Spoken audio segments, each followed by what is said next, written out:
मुझे सब है पता मेरी माँ, रोहन की माँ। लो यह अपने पूजा पाठ का सामान, जितना याद आया था सब दुकान से लेकर आया हूँ।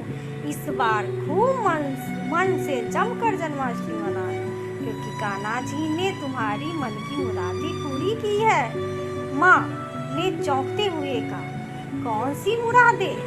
पिताजी ने याद दिलाया। क्यों, क्या तुम्हारी इच्छा नहीं थी कि स्कूल के बाद रोहन का एडमिशन बड़े कोचिंग संस्थान में हो जाए और वह इंजीनियरिंग की तैयारी करने वहाँ चले जाए? हाँ, चाहती तो थी, पर इतनी दूर जाएगा या नहीं चाहती थी। माँ ने रुआसी आवाज में कहा, वाह आई वाह, सपना देखोगी बेटा इंजीनियर बने, पर वह रहे तुम्हारे आंचल में। ऐसा संभव नहीं है। कुछ पाने के लिए बहुत कुछ खोना पड़ता है, समझी। सब कुछ छोड़ो, सब लोग पूजा की तैयारी में लग जाओ। बेटी को बोले, रिया आज कोई फोन हाथ में लेकर नहीं बैठेगा, ठीक है ना?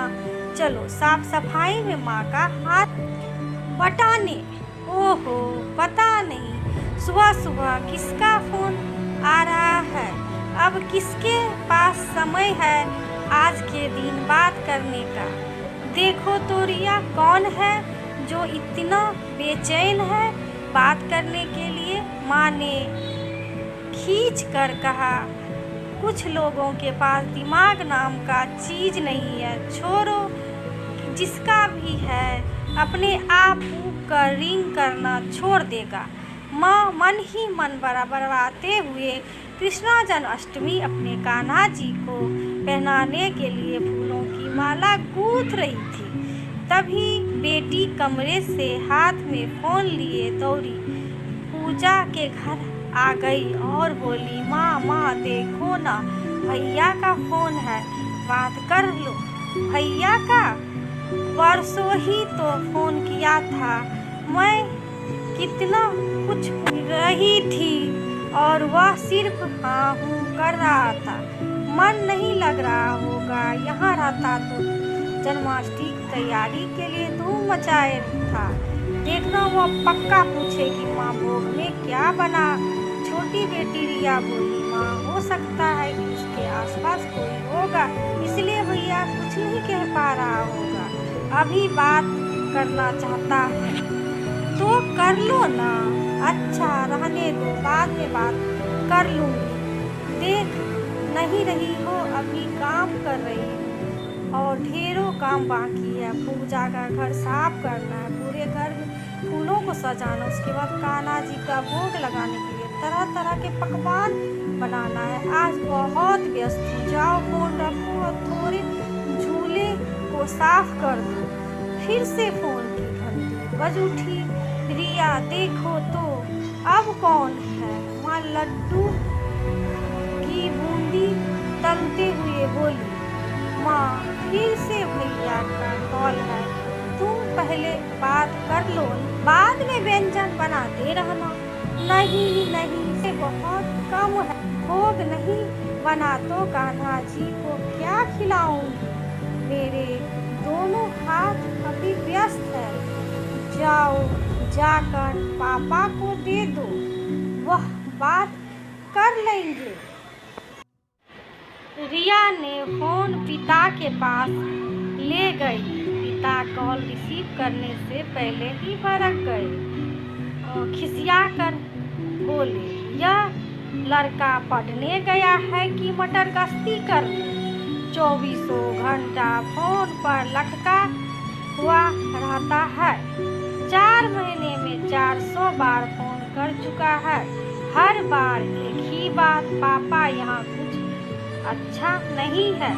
कुछ अच्छा क्या होता है? पढ़ने के लिए गया है कि अच्छा बुरा देखने के लिए? माँ किचन से हाथ पोंछते हुए आई और पूछने लगी, बेटे से बात हुई क्या? कह रहा था आपसे नहीं हुई। होती भी तो क्या, वह वही बात दोहराता, पापा यहाँ कुछ अच्छा नहीं है। अब जी जान लगाकर उतने बड़े कोचिंग संस्थान में भेज दिया, यह काम कम बड़ी बात है। माँ थोड़ी चिंतित होकर बोली, ठीक है, आप बहुत अच्छा किया है उसके लिए, लेकिन वह बच्चा है अभी, माँ बाप से दूर पहली बार गया है, हाल समाचार पूछ लेने में क्या दिक्कत है। अरे भगवान, मेरी औकात नहीं थी उसे हॉस्टल में रखकर पढ़ाने की, लेकिन उसके कैरियर और तुम्हारे जिद के कारण मैंने जैसे तैसे पैसे का इंतजाम किया और पढ़ने के लिए भेजा। घर से इतना लगाव रखेगा तो क्या वो इंजीनियर क्या खाक बनेगा। माँ को पिताजी की बात अच्छी नहीं लगी, फिर भी उन्होंने कोई जवाब नहीं दिया और अपने पूजा पाठ में लगी रही। पूजा में अगल बगल से पड़ोसी भी आए थे, सबने एक ही सुर में यही कहा कि बेटे रोहन के बिना घर सूना सूना लग रहा है। बगल के पड़ोसी शर्मा जी बोल पड़े, जो भी हो घर भी बच्चों के बिना बिलखता है। उनकी बातों को काटते हुए पिताजी बोले, अरे शर्मा जी, लोटा और बेटा घर में रखने का चीज नहीं है, यह दोनों घर के बाहर ही शोभा देता है। बच्चों को भविष्य में कुछ अच्छा बनना है तो उसे घर में बैठाने से नहीं होगा। जहाँ तक दूसरी बात है, आदमी के पास बच्चे को बाहर भेजने और पढ़ाने का औकात भी रहना चाहिए। बेचारे शर्मा जी पिताजी की बात सुनकर छेम गए, क्योंकि उन्होंने अपने बेटे को 12वीं के बाद सरकारी कॉलेज में नामांकन करवाया था। अम्मा वक्त के नज़ाकत को देखते हुए सबको कान्हे के झूले के पास ले गई। बाल गोपाल के लिए उन्होंने अनेकों व्यंजन बनाए थे और बार बार यही कह रही थी कि सब रोहन के पसंद का है। उन्होंने भोग लगाने के बाद सबके साथ मिलकर आरती किया और सबको प्रसाद बांटा जा रहा था। तभी फिर से फोन की घंटी बजी। रिया बोली, माँ भैया का फोन है। माँ बोली, लाओ दो, मुझे जल्दी से बात कर लेती हूँ। और मोबाइल लेते हुए जल्दी से बोली, हाँ बेटा बोलो, जल्दी बोलो, मेरे पास समय नहीं है। तेरा वहाँ दिल नहीं लग रहा है, लेकिन तू वहाँ पढ़ने गया है ना, इसलिए मन पढ़ाई में लगाया करो, घर पर नहीं। उधर से बेटी की आवाज़ आई, माँ खाने में क्या बनाया है? सब तेरी पसंद का है, मालपुआ, हलवा, रबड़ी, लड्डू, पेड़ा, जो जो मुझे पसंद है वही कान्हा जी को भी पसंद है। पूरे के पूरे 36 व्यंजन भोग में है। सब प्रसाद खाकर उंगली चाटते रहे हैं, लेकिन तू खाने पर ध्यान मत दे, सिर्फ पढ़ाई पर पूरी तरह जुटता। तुझे इस बार मोहल्ले को दिखा देना है कि तू वहाँ पैसे बर्बाद करने नहीं, इंजीनियर बनने गया है। ठीक कहा हमने। अब मैं फोन रखती हूँ। माँ फोन मत रखना। अरे बेटा, कल इत्मीनान से बात करूँगी, आज रहने दो, बहुत मेहमान है, सबको प्रसाद खिलाना है। माँ फोन मत रखना। अरे बेटा, कल इत्मीनान से बात करूँगी, आज रहने दे, बहुत मेहमान है, सबको प्रसाद खिलाना है। माँ नहीं, मुझे सब पता है, तू क्या कहेगा, अब कल बात करूँगी, कहकर माँ ने फोन ऑफ कर दिया। फिर सबको सुनाने लगी, बचपन से ही नटखट है रोहन, बिल्कुल कान्हा जी की तरह। पकवान का नाम जानना चाह रहा था, कोई बात नहीं, जब भी छुट्टियों में आएगा सब बनाकर खिला दूंगी। पापा भी जोर से ठहाका लगाकर हंस पड़े और बोले, तुमने ही तो उसे खिला खिलाकर बिगाड़ा है, तभी तो कहता है कि हॉस्टल का खाना उसे पसंद नहीं है। उनकी चुटकी सुन सुन कर उनके साथ वहाँ मौजूद सभी लोग हंसने लगे। खा पी कर सब आराम से सो गए। माँ ने सोने से पहले एक बार कान्हा जी के झूले को देखने गई तो देखा दिए बुझ रहे थे। उन्होंने उसमें घी डाला और प्रणाम कर सोने की तैयारी लगी। तभी फोन की घंटी बजने लगी। उन्होंने किसी और का कॉल देखा तो फोन की आवाज़ कम करके सोने की कोशिश करने लगी। थकान की वजह से उसे तुरंत ही नींद ने उनकी आंखों को घेर लिया। आधी रात को लगा जैसे कोई उन्हें झकझोरते हुए उठा रहा है। वह उठकर बैठ गई और मन ही नहीं माना तो तकिए के पास से मोबाइल निकाल कर देखा तो सुबह के 4 बजे थे और लगभग 10 मिस कॉल थे। उन्होंने ना चाहते हुए भी उस नंबर पर रिंग कर दिया।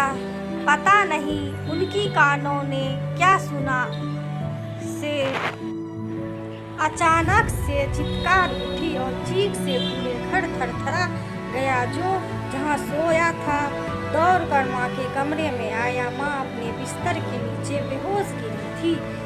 कोई कुछ समझ नहीं पा रहा था। सबको लगा कि जरूर कोई कीड़ा या सांप ने माँ को काट लिया है। आंगन फानन उन्हें उठाकर हॉस्पिटल जा गया। वहाँ डॉक्टर ने आश्वासन दिया किसी कीड़े या सांप ने नहीं काटा। दवा दारू चलाने लगा तो माँ होश में आई और आते ही रोहन कहते हुए फिर मूर्छित हो गई। बेटे का नाम सुनते ही पापा वहीं बैठे गए। उनका दिमाग सुन्न होने लगा। तभी शर्मा जी ने माँ के मोबाइल से उसी नंबर पर फोन लगाया। उधर से जो कुछ भी उन्होंने सुना कि होश उड़ गए। किसी तरफ से परिवार वाला को ढकोसला बांधते उन्होंने उस शहर में चलने के लिए कहा जहाँ हॉस्पिटल में रोहन जिंदगी और मौत से जूझ रहा था। वहां पहुंचकर पुलिस अधिकारियों से पता चला कि हॉस्टल में रहने वाले सीनियर स्टूडेंट के साथ हॉस्टल के कैंटीन में खाना को लेकर रोहन की कहासुनी हुई थी। दबंगी दिखाते हुए सीनियर स्टूडेंट ने कैंटीन के इंचार्ज को उसे खाना खाने नहीं देने का हिदायत दी थी। साथ ही उसे धमकाया भी था कि वह किसी से इसकी शिकायत नहीं करेगा वरना उसे धक्के मारकर हॉस्टल से निकाल दिया जाएगा।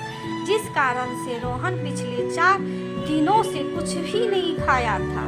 भूख से बेहाल वह कमरे में बेहोश पड़ा था। कोचिंग संस्थान और लेजर व्यवस्था और वहाँ से बेगुनाह बच्चों की जिंदगी और मौत के बीच झूलने पर मजबूर कर दिया। पिता ने रोते हुए अपना सिर पीट लिया। डॉक्टर जो रोहन की जान बचाने में लगे थे उन्होंने कहा, आप लोग को अपने बच्चे को नज़रअंदाज नहीं करनी चाहिए था। शायद वही यही बताने की कोशिश कर रहा था। एक बात आप लोग को क्यों नहीं समझ में आता, आपने अपने बच्चे को दुनिया में आने के बाद में ही आप माँ और बाप कहलाए थे, फिर उनका कीमत आप क्यों नहीं समझ पाते।